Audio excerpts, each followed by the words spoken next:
from Mike Tyson almost killing someone in the ring, to Anthony Joshua knocking out one of the scariest people on the planet. Today, we're going to break down the most brutal knockouts in boxing history. Floyd Patterson was the first boxer to ever win the heavyweight championship twice. But he wasn't ready for the devastating power of Sonny Liston. While Patterson was a champion, Liston brutally beat down the other heavyweight contenders and earned a title shot. When the bell rang, Patterson tried to use his speed and head movement to get in close, but Liston countered him with his jab. Patterson was the underdog going into the fight, even though he was the champion, and Liston was about to show why. Liston started landing powerful hooks every time Patterson tried to close the distance. Patterson thought he had a better chance on the inside, but he wasn't ready for Liston's devastating left hook. Liston hit him hard and sent Patterson stumbling into the ropes. Then two more brutal punches finished the job. In 1974, Ken Norton had just fought Muhammad Ali twice and even won one of the matches. 7 points Norton, 5 points Ali. There it is!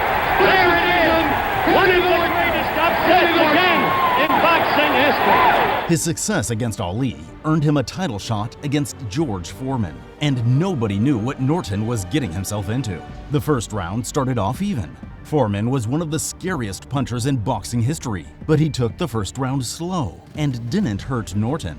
But that was about to change in the second round. Norton was jabbing and slipping away from Foreman when the second round started. Foreman was winging punches and hitting air. But then it seemed like he flipped a switch and just decided to end the fight. Foreman walked Norton down and landed a couple of good shots that made Norton retreat back to the ropes. Foreman didn't give him any time to recover though, and jumped right on him.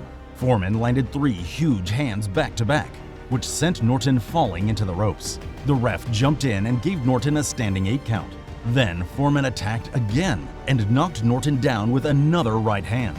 The ref sent Norton back into the fight without even giving him another 8 count. And that's when Foreman delivered a brutal combo that knocked Norton down for the 3rd time and ended the fight. A right uppercut, a left jab, and a vicious left sends Norton crumbling to the canvas for the 2nd time. Nadi Mawali was a Zambian fighter who jumped at the chance to fight Matthew Sahad Muhammad for the WBC light heavyweight title in 1980. Mawali had sparred with Muhammad Ali, and Ali thought Mawali would become champion one day. When the fight began, Mawali was piecing up Matthew Sahad Muhammad for 2 rounds. Muhammad was the champion at the time, but it looked like Mawali was going to easily take the title from him. By the 3rd round of the fight, Mawali was already slowing down. Muhammad was landing the better shots, and while Mawali was more exhausted every second, Muhammad was just getting started. Mawali was taking big punches and couldn't do anything about it. Then, a couple of minutes into round 4, Muhammad unleashed a devastating overhand right and left uppercut that knocked Mawali flat onto his back. The right hand just caught him on the temple to start the damage. The left traveled up in an uppercut motion, and over he went, and he was out long before he hit the floor. In 1986, a 20-year-old Mike Tyson was trying to make history by becoming the youngest heavyweight champion in boxing history. Tyson had already won 12 fights that year, but his match against Trevor Burke was by far the biggest. Boxing fans already knew how terrifying Tyson was, but the fight against Burke showed the whole world. As soon as the fight started, Tyson came out swinging huge punches at Burke's head. Burke tried to hang in the pocket and fight back, and that's the mistake that got him brutally knocked out. It almost ended in the first round after Tyson hit Burke with a powerful combination right before the bell. Burke was able to stay on his feet at the time, but that was about to change in the second round. Tyson charged straight at Burke and knocked him down almost immediately. Burke got up and was able to continue the fight. But then Tyson caught him with a brutal left hook to the head. Burke hit the floor and tried to get up twice, but his legs were too shaky to stand, and the referee stepped in to save him from any more punishment. Catches him with a right left hook, and he goes down! He goes down. He should be able to get up from this. His legs may be shut. They are! As Trevor Burke falls back in the ropes, I don't know if he's going to be able to continue. He's got the heart, but his body won't let him do what his mind wants to. And he's counted out. It'll be scored as a knockout. In 2016, Murat Gassiev stepped into the ring against Jordan Schimmel and delivered one of the most brutal one-punch knockouts in boxing history. Schimmel came into the fight with a pretty impressive record in the cruiserweight division. The betting odds were still on the undefeated Gassiev, but nobody expected what happened in the first round of the fight. Schimmel started off well, hitting Gassiev with some good jabs and throwing a lot of punches. For a couple of minutes, it looked like Schimmel was going to take the first round on the scorecards. But then, Gassiev walked him down and hit Schimmel with a crazy left hand. Schimmel was knocked unconscious immediately and fell to the canvas. Moving out of range. Big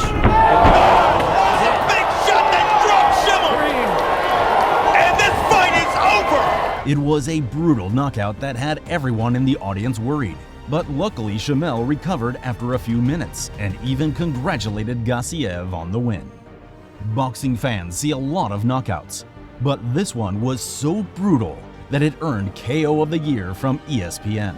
Darnell Wilson and Emmanuel Nwodo faced off in Staten Island, and before the fight, Wilson said, "I know he can't take my shot. There's no way in hell he can take my punch." Wilson was confident before the fight that he was going to finish Nwodo.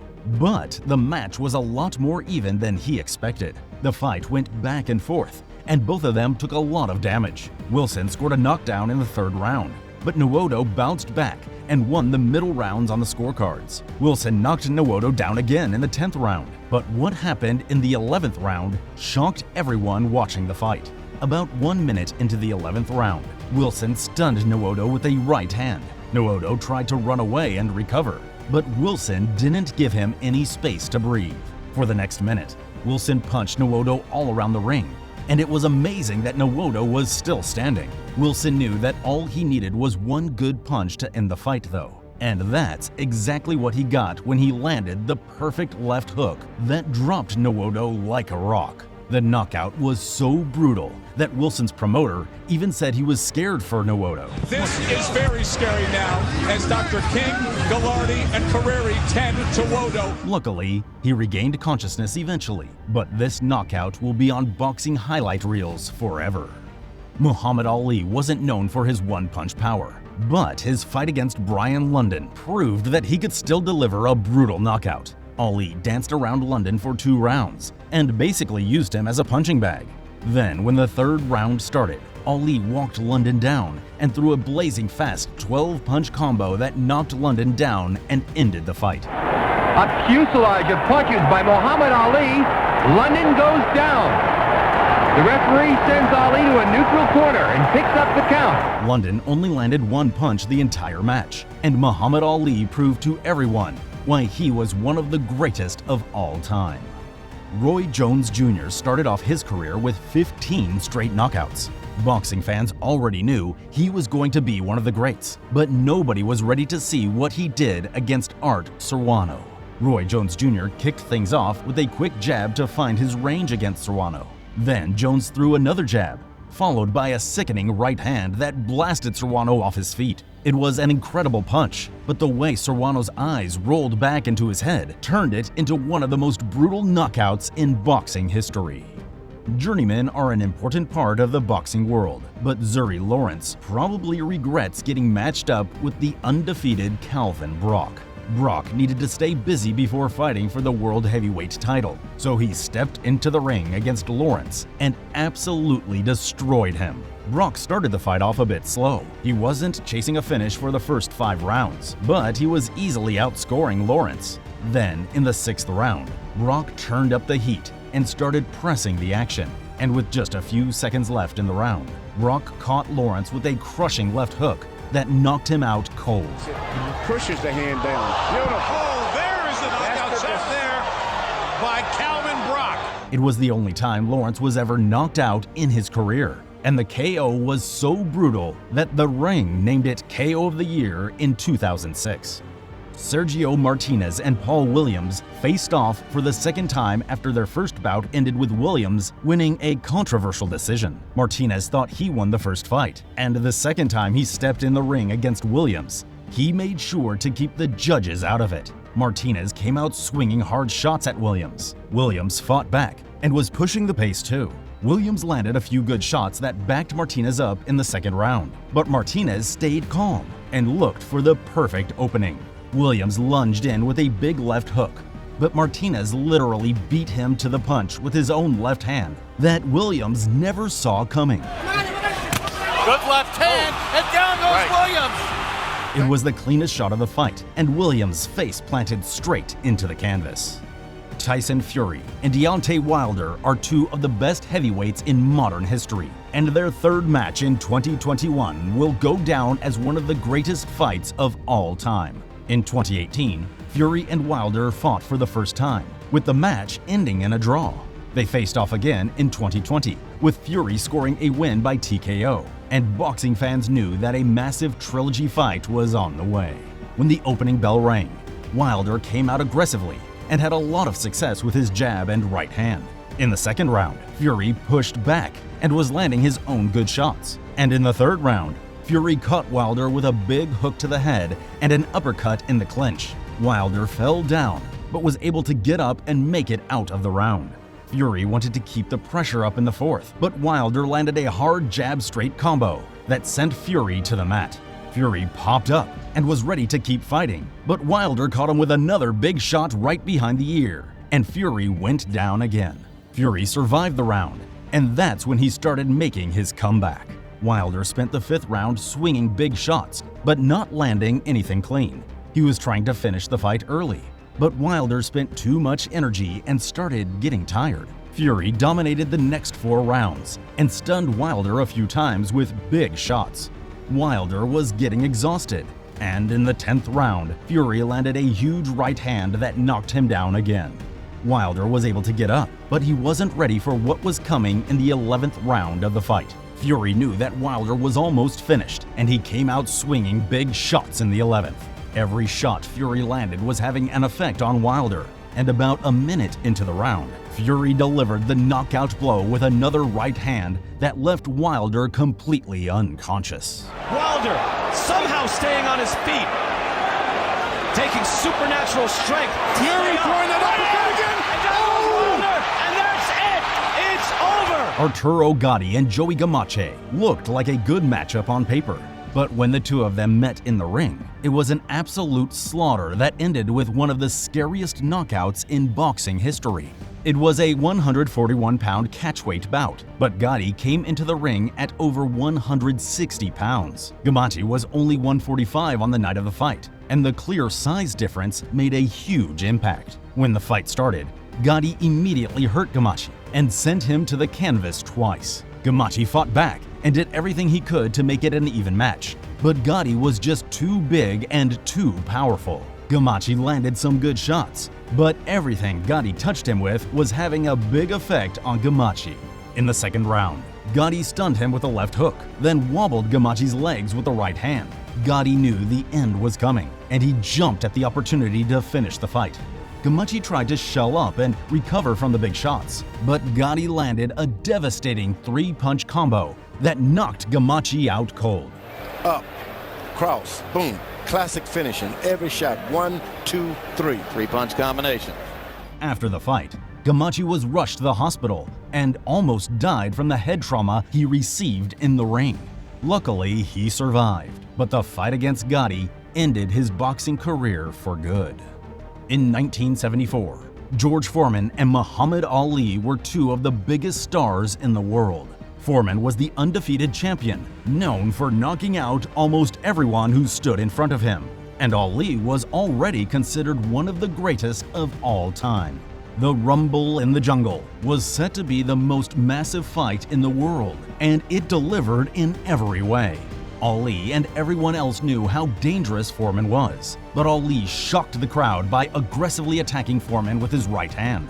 Ali wasn't even setting up the right hands with his jab, and at first the tactic was paying off. Ali was landing good shots, but none of his punches were doing any damage to Foreman.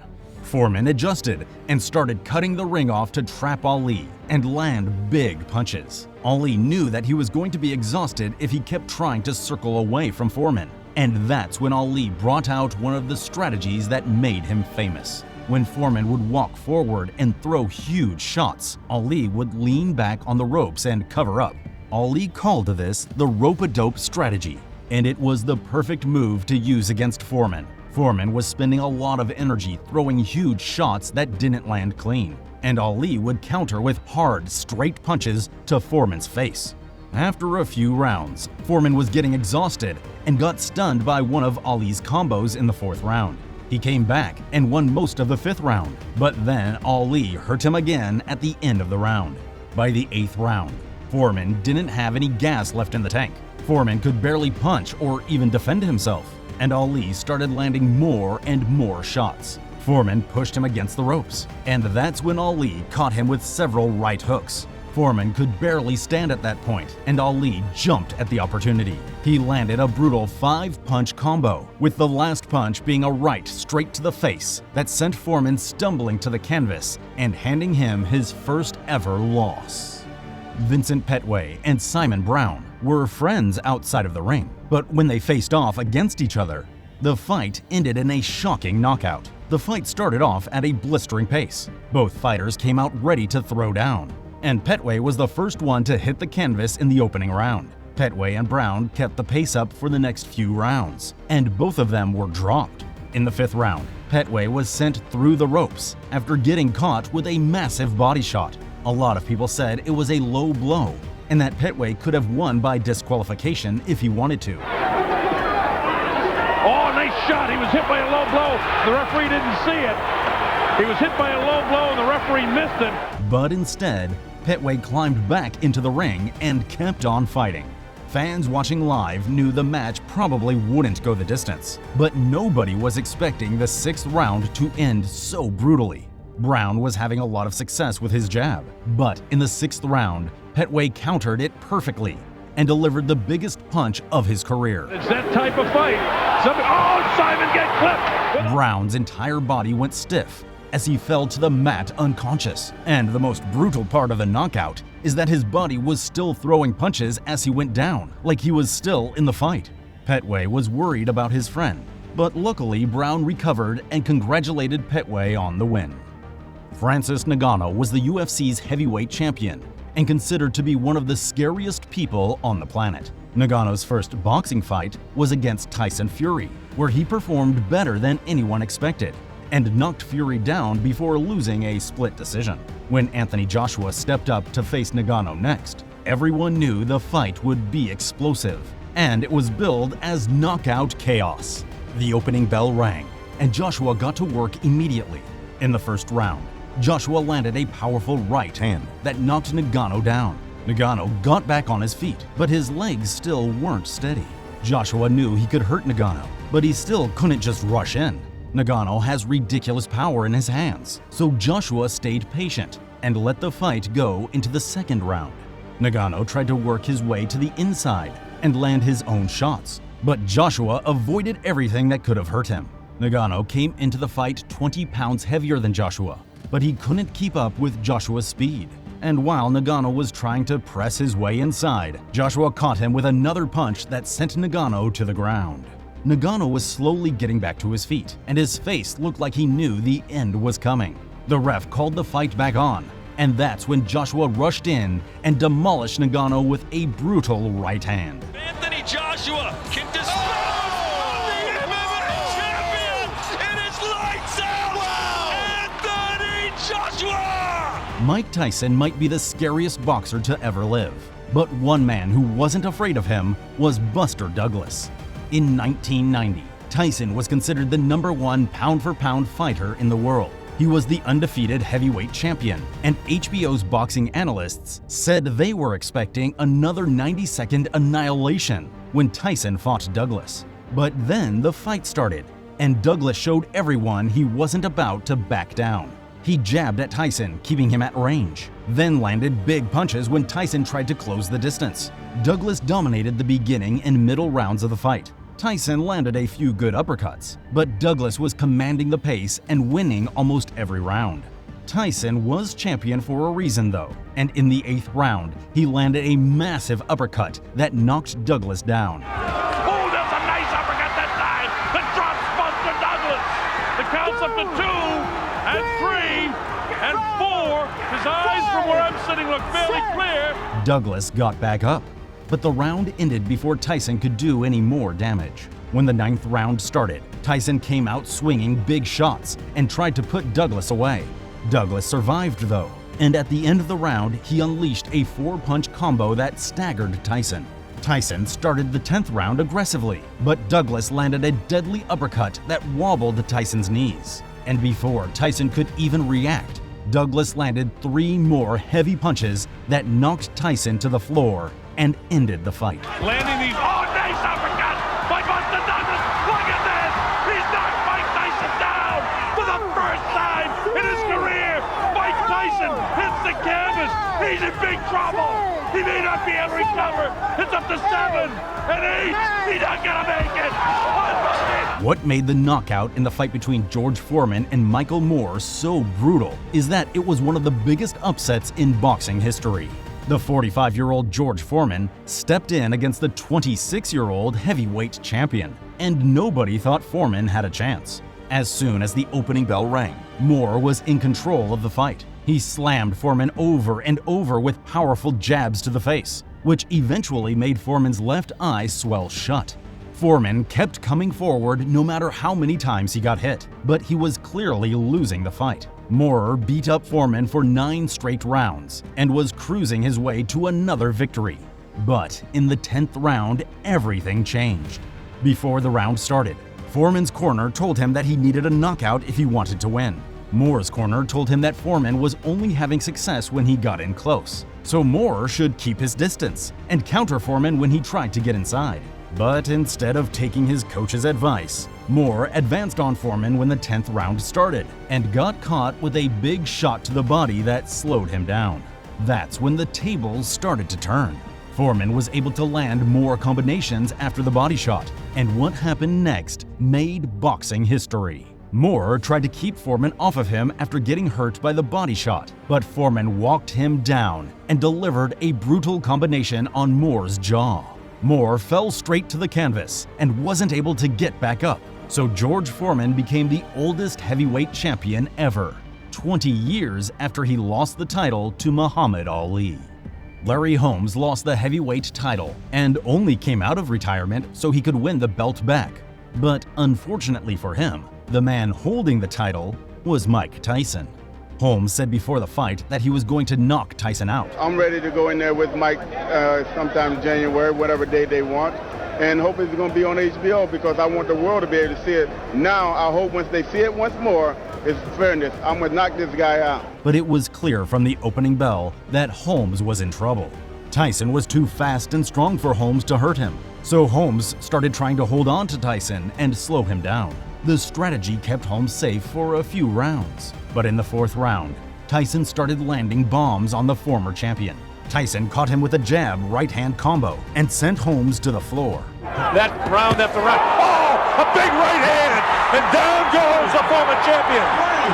He was there running the button. Holmes got back up, but Tyson attacked again and knocked him down for the 2nd time with a big right hook. The ref stepped in and gave Holmes a standing 8 count. Holmes was able to continue, but everyone knew the fight was already over. When the ref called the fight back on, Tyson swarmed Holmes and landed another shot that knocked Holmes down again. Holmes made it back to his feet and back into the fight, but Tyson ruthlessly attacked him over and over. All Holmes could do was try to avoid the massive punches coming his way. But Tyson caught him with several combinations, then dropped a devastating right hook that knocked Holmes down for the 3rd time and ended the fight. Oh no, stop the fight! Down he goes! Oh, he's hurt! It's all over! Jose Castillo and Diego Corrales' fight would have been legendary, even without the shocking and brutal way it ended. When the fight began, they stood toe-to-toe and traded massive combinations every round. Castillo was cut open above his eye in the 4th round, and by the 7th round, Corrales' left eye was almost completely swollen shut.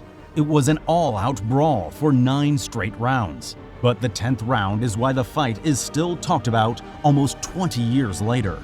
Around 30 seconds into the 10th round, Castillo landed a hard shot on Corrales and knocked him down. Corrales spit out his mouthpiece, but got back to his feet. Then, just a couple of seconds later, Castillo hit him with another huge blow that sent Corrales back to the mat. Corrales spit out his mouthpiece again, which made referee Tony Weeks deduct a point from him.